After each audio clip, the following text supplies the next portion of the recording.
Hello, beautiful souls. This is Tammy Brunker, Sky Woman, and I'm here with you today on November 5th, the big day we've all been looking forward to.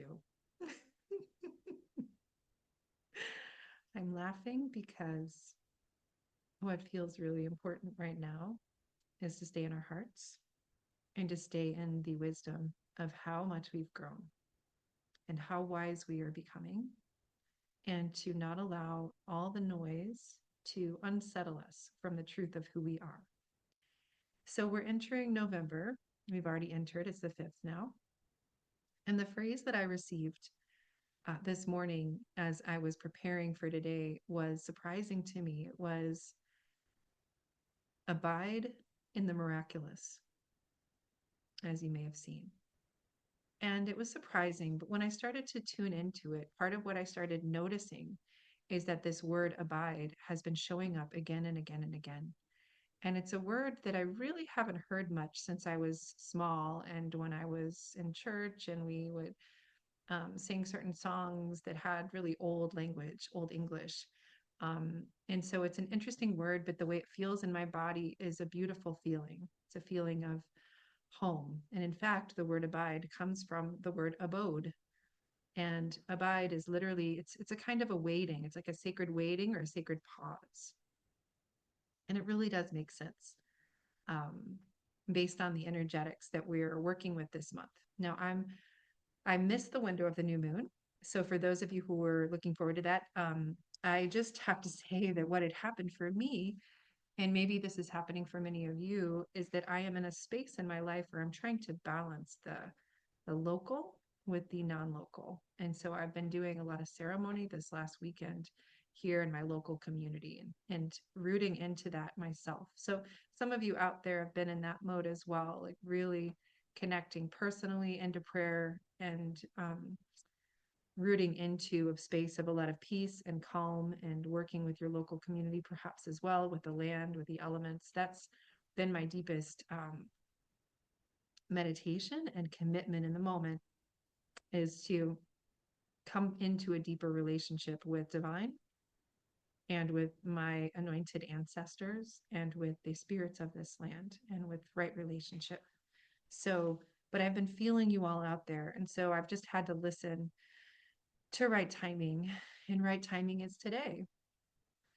And so I don't need to go into the specifics of what's happening right now in the US. I think you know that. All of us know what's happening.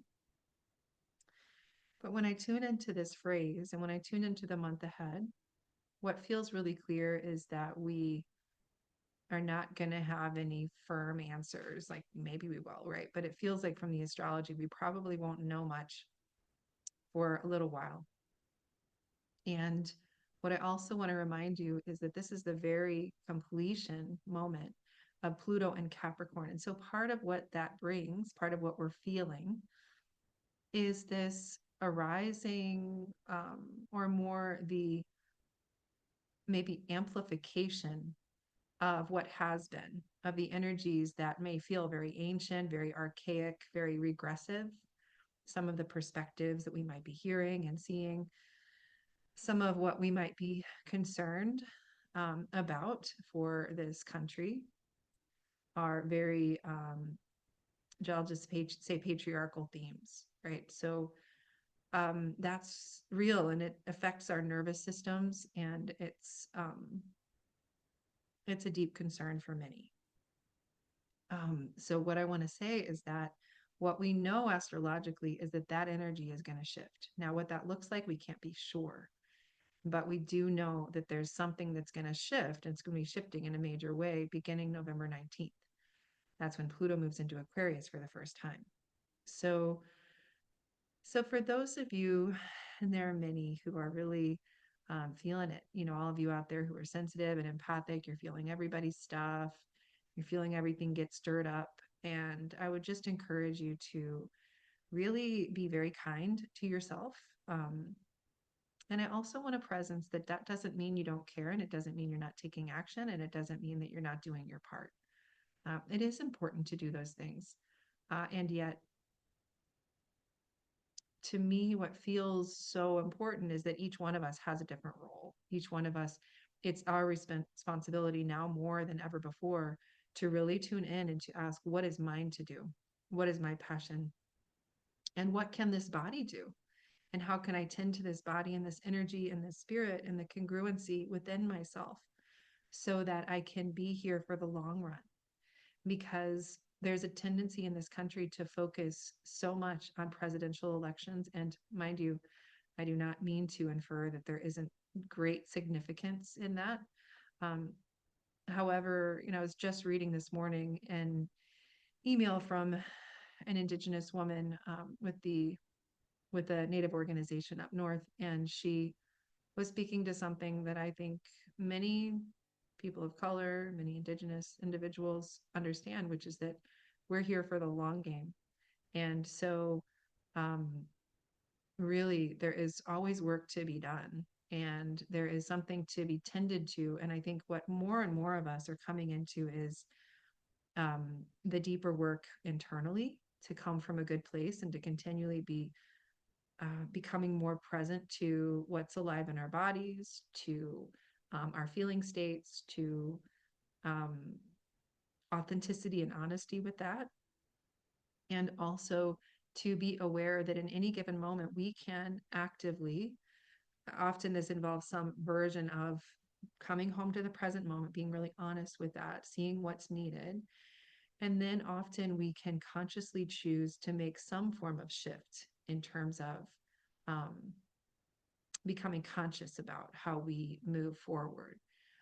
So with the theme for November, which is to abide in the miraculous, um, it's so essential to remember there's so much going on beneath the surface that we cannot see. And part of what I want to bring to mind for that is that part of that is what I have been sensing and feeling so much in the last months when it comes to remembering and actually looking back. I do this frequently with clients to say, what was happening to you a year ago? Who were you a year ago? And then to imagine yourself a year ago, and then look at what you are doing now, look at your life now, look at the kinds of challenges you're facing, or look at the kinds of new opportunities that you're moving into, and to really look and see how much you've grown. I know a lot of people in my life who have gone through tremendous challenges recently. And when I ask them, think about you a year ago, could you have been present for that? There's no way. So we've been in training. And when I say that, I mean, we have been really working to be um, to be prepared for the changes that we're right in the midst of. And I want to also speak into a training, a course that I've been immersed in for the last 5 weeks that's been immensely supportive and helpful because we all need that kind of support. And since Saturn moved into my 12th house, I've been taking more time for that inner stabilization. And in this course, the woman who guides this course, she operates through what she calls the beloved paradigm. And I'm appreciating this greatly because it really resonates with something that I've known for many years, but that I found very easy to forget after 2017 when I had a series of really extreme personal life experiences that put me in somewhat of a dark place. And I think also kind of imprinted on me a certain kind of a fear and a trauma energy that I've been working to heal and clear since. These were energies that didn't belong natively to me, I did not think, but that because I'm a sensitive body, I took in from others who were close to me and who had gone through tremendous trauma. So I've been working to kind of clear my own field of what isn't innate or original to me. And I don't mean to say that those experiences weren't hugely important. They were. But the beloved paradigm really resonates more with kind of who I innately am and how I innately see the world.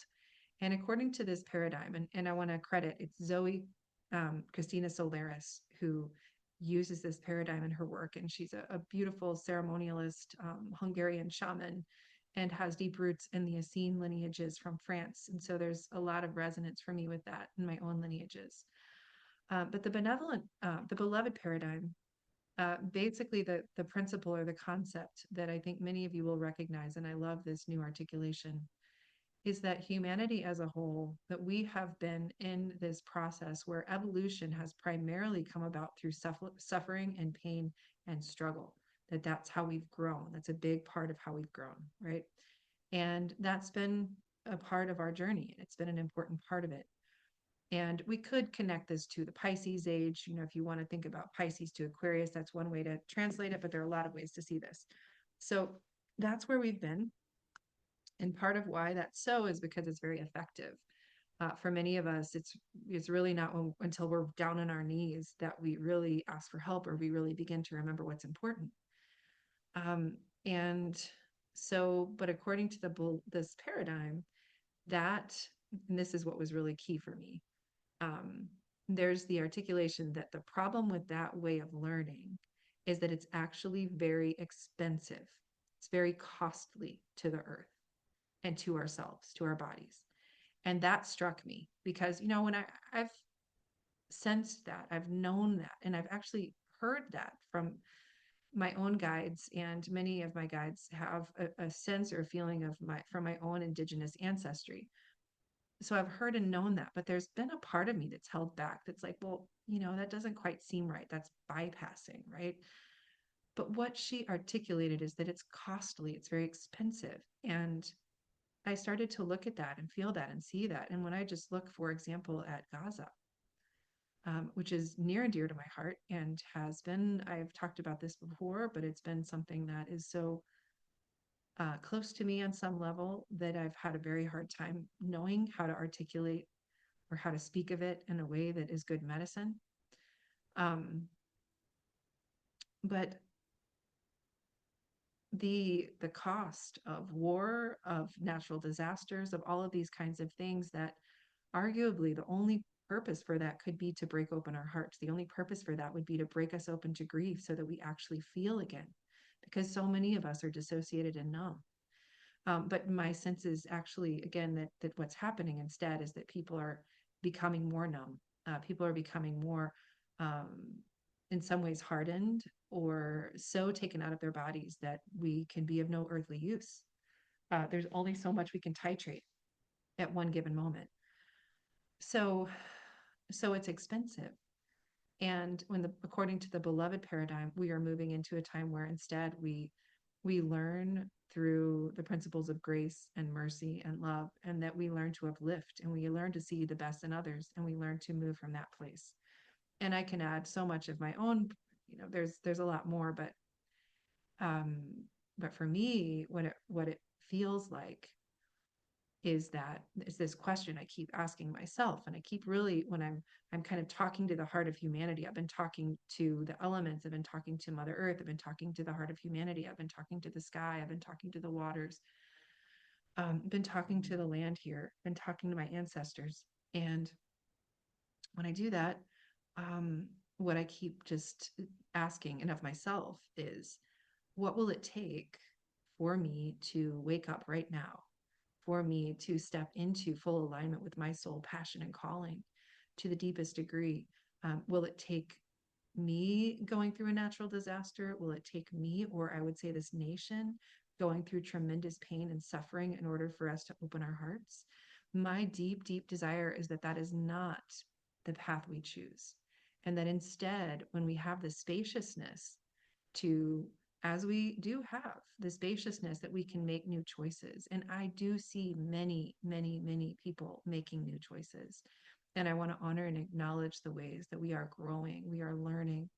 And if it's not as fast as we want it to be, um, sometimes faster isn't always better. Um, and I say that knowing that regardless, we are in a time of massive accelerated change.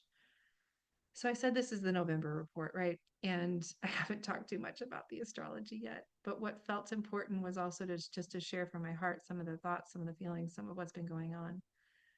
It's just such an important day, and I wanted to just share and connect with you in that way. So abide in the miraculous. My other deepest belief is that we do live in the miraculous, that we live in this field of beauty, of miracle, of wonder. every moment. This body of mine is a wonder. Um, this physical table where I'm seated is an absolute wonder and miracle. When I look out the window and I see the trees and I feel the breath that comes from the trees and the reciprocal giving and taking of breath, it's an absolute miracle and wonder. And often I think that the true um, what we're really invited to in this moment is to be able to take in the degree of love that is pouring into us at every moment. There's something about maybe our, um, some spiritual teachers like Barbara Hand Clow. I really, really resonate with many of her teachings. And she would say, based on the teachings of her Cherokee grandfather, who was a lineage holder, he taught her of a time in history that may have been 10,000 years ago, maybe 20,000 years ago. It was a time of a cataclysm, of a tremendously traumatic event where many, many people died. And she talks about that in her book, Catastrophia, which I think the title has changed. But um, the basic idea is that we are a traumatized species and that we carry in our genetic encoding not only the visceral lived experience of our ancestors that we know about, but something much deeper and older that was so devastating to us as a species that we carry this kind of fear in our bodies and in our codes. And so that level of fear, it's a fear of death, it's a fear of change, it's a fear of loss. It's just a kind of a traumatic stuck place as a species, has caused us to create a world where we kind of create more of the same and we pass along that wound. And so this moment that we're in now, and there are so many ways to talk about this moment is a moment where we get to, excuse me, um, we get to choose and we get to shift the way that we operate. And so I really do deeply believe that. So it's on days like today that perhaps it's most important to do that, to tend to the 3D reality. And the way I see that is by voting, although I know some who do not vote and are not voting this year because they feel too disheartened by the choices. I'm not going to judge that because I think there are many ways to vote. I actually think we vote every day through our state of being, through the ways that we engage with others. I'm not diminishing that voting is important, but I'm honoring that. That's just me. And my sense is that we are, again, being invited into a different way of being with each other and with ourselves. So it could well be that we see big changes here in the US for various reasons. I think all of us as a collective humanity and our earth itself, it's very clear that we are moving through a portal of another stage of massive shift and change. And some of that is simply the shift in consciousness. So many people are having a hard time. And if you're in a relatively stable place, I think it's important for us to nurture ourselves sufficiently so that we can really show up in consistent ways for ourselves and for others. Um, but the miraculous, we live in the realm of the miraculous. And I often feel, what will it take for us to actually see, feel, sense, and know that, and to be able to drop from our addiction to violence and our addiction to drama and trauma into a mode of probably a more slowed down consciousness, and one that is rooted in a deeper kind of a knowing. And I think that's what I'm seeing around myself more and more and more. So to speak more specifically into the astrology, again, the big thing this month is that by the 19th, we're shifting into Pluto and Aquarius. And that kind of feels like a forward momentum. It feels like if you it feels like the larger energy is liberating. We don't know exactly what that's going to look like and feel like, but there will be kind of a sense of, I think, a release. And so that's the big movement. Now, what we're right in the midst of right now that everybody's really feeling is Pluto opposite Mars. And that can feel like power struggles. Now, that can feel like power struggles between individuals, individual parties, individual, whatever that is. And people have been feeling that, right? Um, it can feel like that inside of yourself. So you might be feeling a lot of push pull, tug of war kind of between your ideas or concepts or principles or values, as many of us are kind of sorting out, okay, who am I in all of this? what are my deeper values that I want to stand by, and how do I want to continue to emerge and grow my perspective. And it's a really a balance of, this is the nodes, this is the north node and south node in Libra, that we are all, that is our kind of our true north, our north star is Aries. And the place where we are often feeling ourselves get kind of caught in old energies is Libra. So people pleasing, when it comes to politics, when it comes to this larger field of what's going on in our world and how we stand and who we are, well, we really are being, in a sense, almost forced to say, okay, how can you drop that self-censorship and the ways that you continually are kind of gauging what the response is going to be before you actually be fully who you are. And to what degree are you simply going to stand in the presence of your own deeper knowing, your own soul self? And, it's interesting. I think often when we think about Aries, or we think about, be all of who you are, I think we often think of that as being this like very overt, like over the top kind of thing. And what I'm recognizing even today talking to you is that often for us to be ourselves, we don't talk enough about this. It often means actually being really present. It often means being kind of gentle. It can often mean speaking into things that others might not understand because they simply haven't lived our lives. And sometimes what it means to authentically be ourselves is to rebel against some of the larger currents in this moment that are really rooted in apathy or cynicism or deeply rooted negativity that don't serve life, but that really come from kind of a momentum of living from a place of separation from a long time and really have grief at their root. So when I say all of this, what I feel in my body around some of those energies or sensations is that there's a different tone to those. Like if there's a toxicity, right? A toxicity of something that maybe we actually need to step out of and step away from, and we need to really leave behind. And it's funny, I'm like, bye bye. Certain states of being and certain ways of being in relationship with others, certain thought patterns, we all have them. But in this moment, it's so critical to actually say, no, that's not where I'm going to focus my attention. I'm not going to feed that. I will not feed those things. And then to be committed to, when I see myself feeding it, I'm going to turn in another direction. So that's one thing. And I think we often get confused because we think, oh, but if I'm negative, like I need to be present and authentic to whatever is. But a lot of times it's an old habit, and Joe Dispenza talks about this a lot. And I really appreciate this concept that he's brought forward, which is that we live in a culture that is so addicted to cortisol, where our way of life is so fueled on stress and overdoing and disconnection and separation and outer performance, that we are so stressed out that we actually live in constant altered states fueled by cortisol and other stress hormones. And so we're actually addicted to or very accustomed to negativity, toxicity, depression, rage, anger, frustration. And again, it's not to say that those feelings are bad, because it's natural to feel those things.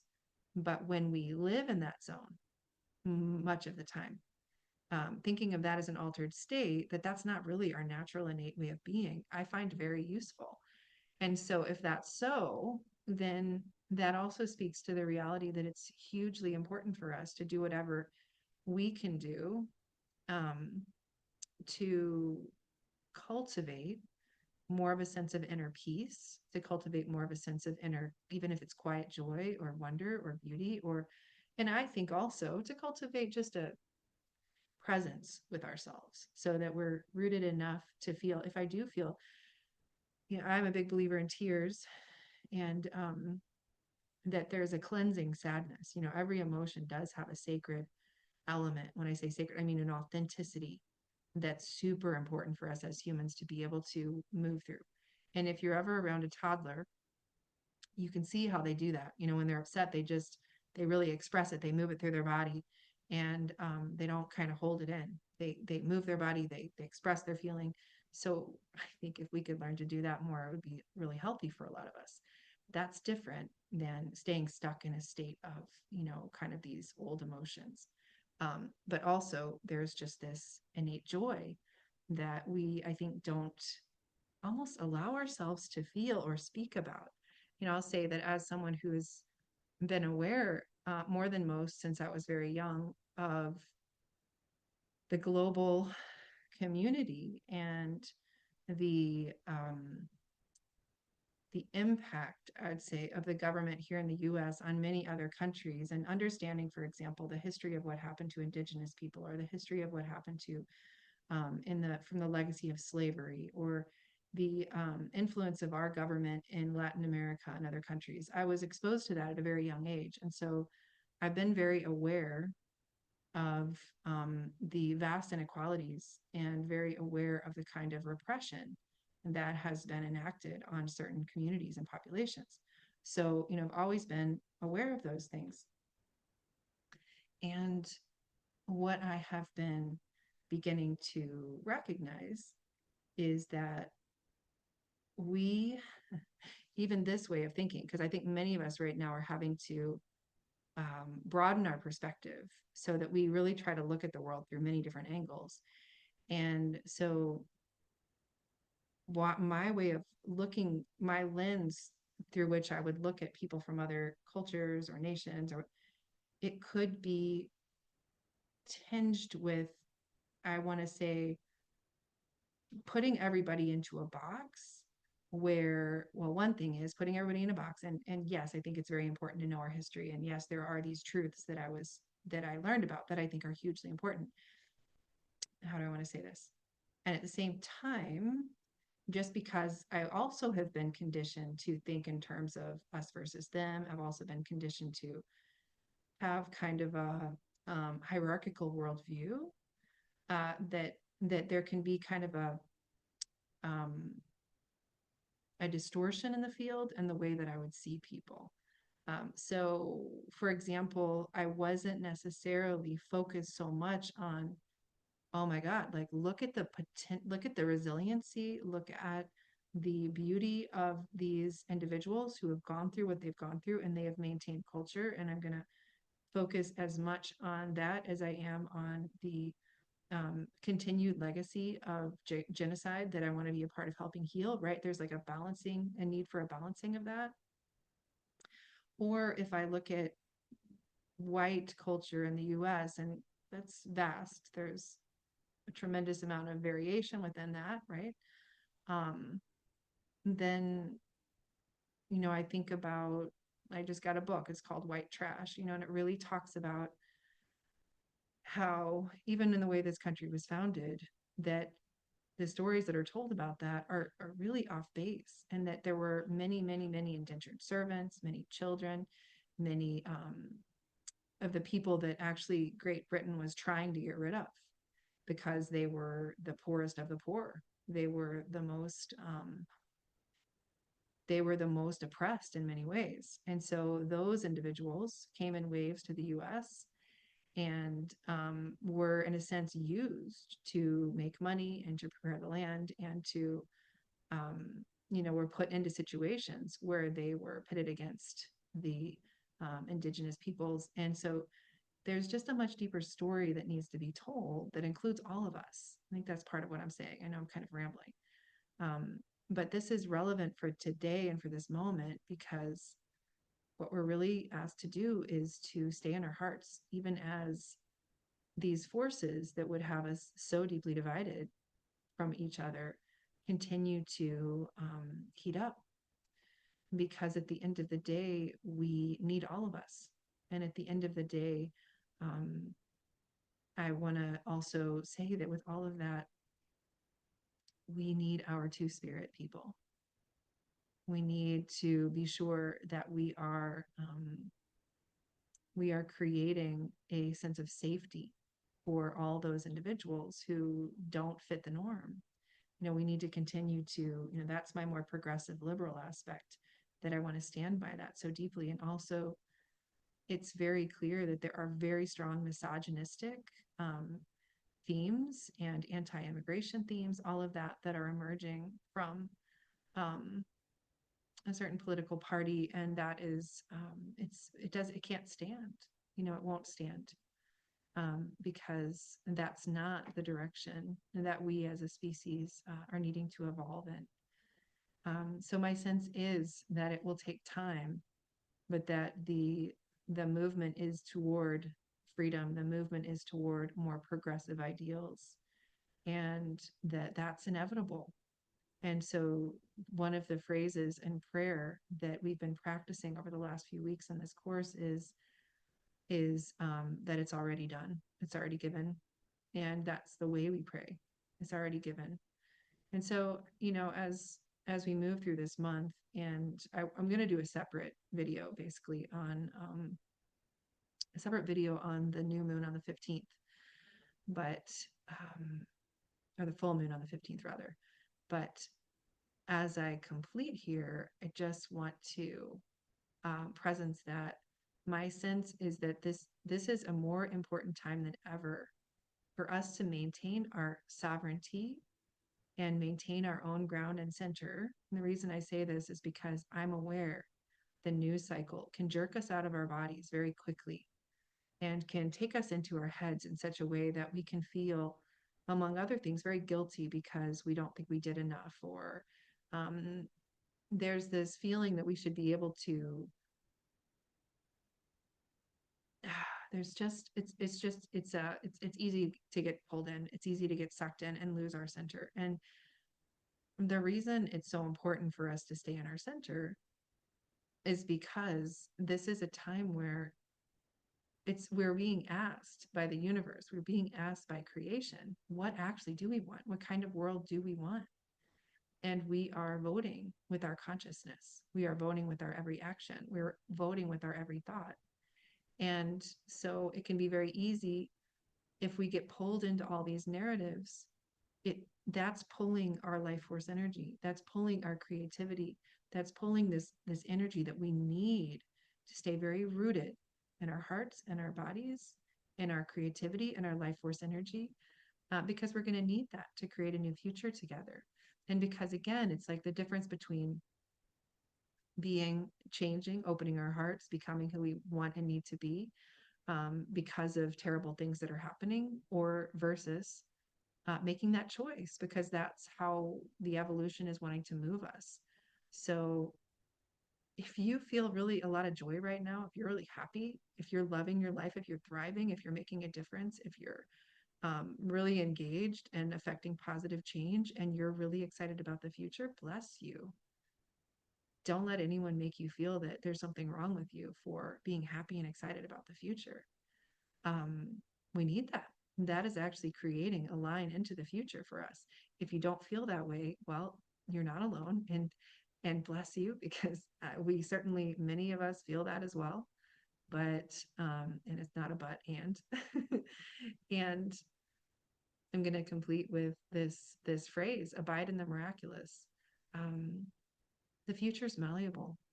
My sense is that ever since 2020, and especially since 2021, I see this based on a Toltec long count calendar and the work of Sergio Magano, who is a dream teacher, a Toltec dream teacher, that as of 2021, we shifted into the sixth sun, which is a time that is for the dreamers.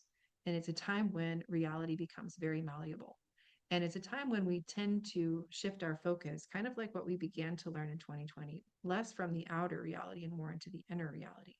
Not meaning that we don't do things with our community and neighbors and all of that. We need each other more than ever, but more that we begin with this orientation to, I am an individual who can have an immense impact by my state of being on the world around me. And so because of that, when I um, when I root into the miracle of this existence of life, and when I come from that place and I really shine the light of that truth, then because so many people are dysregulated, because so many people are so really taken off their center because of all the intense energetics right now, I will become a center of gravity. I will be the coherent one in the room. I will be the heart that is strong enough in its coherence that it will bring other people into my orbit. And we're needed now as beacons. We're needed now as people to maintain love and heart centeredness and kindness. And again, it's not about being perfect. It's not that we don't have long, sleepless nights often. It's not that we don't have our dark days, but that we keep returning to our hearts, keep returning to love, keep returning to what do I want to grow? How good can it get? What kind of a miracle do I, how can I ask the universe for a miracle today? And I believe that this nation does have the deep potential still to be a good medicine for the earth and for the planet.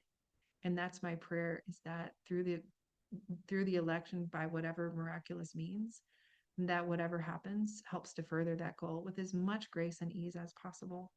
And just always know that there is so much happening underneath the surface that you will not see if you attune only to the news cycle and to social media and to all of that. I'm not saying that there isn't a role for that. It's not, doesn't have its place. Um, and at the same time, staying rooted in your heart and staying rooted in the love that you are and in the light that emanates from you. Um, just being who you are, with the love that you are, is immensely powerful. So I'm going to go ahead and end there. And yeah, I know this wasn't heavy on the astrology. Oh, I will say one more thing. I didn't mention it, but I think I've been embodying it. The other undercurrent for this month that is major is Venus in her journey as evening star, or the love goddess. Now she's in the sign of Sagittarius, and she was met by the moon yesterday on the 4th of November. And in that meetup, she activated the heart chakra gate. So I'm not going to go into great detail with that, but if you follow my work, you know that I work with the Venus cycle as informed by the Inanna mysteries. So it's the most ancient story at the root of Western civilization, about a goddess who descends to the underworld, goes through a death and a rebirth process, emerges, and is reborn. And in that story, which is a literal description of the Venus cycle, every gate that she goes through on her way down and up corresponds to a chakra. And we have found over time, myself, Kaylin Castell, many others who have worked with the Venus Inanna mysteries, that these gates have very, very literal significance in our world. So this month, every time a chakra gate opens, it opens a month with a particular theme guided by the divine feminine. And this month's theme is the heart. So to me, that also adds another tone of a remembrance. Remember to come from the heart. Don't let anyone convince you that coming from the heart and the grounded body and rooted into Mother Earth and centered and coherent, don't let anyone convince you that that is not a position of the greatest power, because it is. It is a position of tremendous power. When you are rooted in your body and from the heart, it is a tremendous source of power and wisdom and energy that your community needs, and that you yourself and your soul and your spirit are thanking you for. So, um, yes, so there's that heart centered energy for the month as well that is blessing us. And that also adds to this theme of abide in the miraculous. So I hope you have a beautiful month. We're going to come through this month, and I'm so excited to see where we're at the end of it. And I send so much love.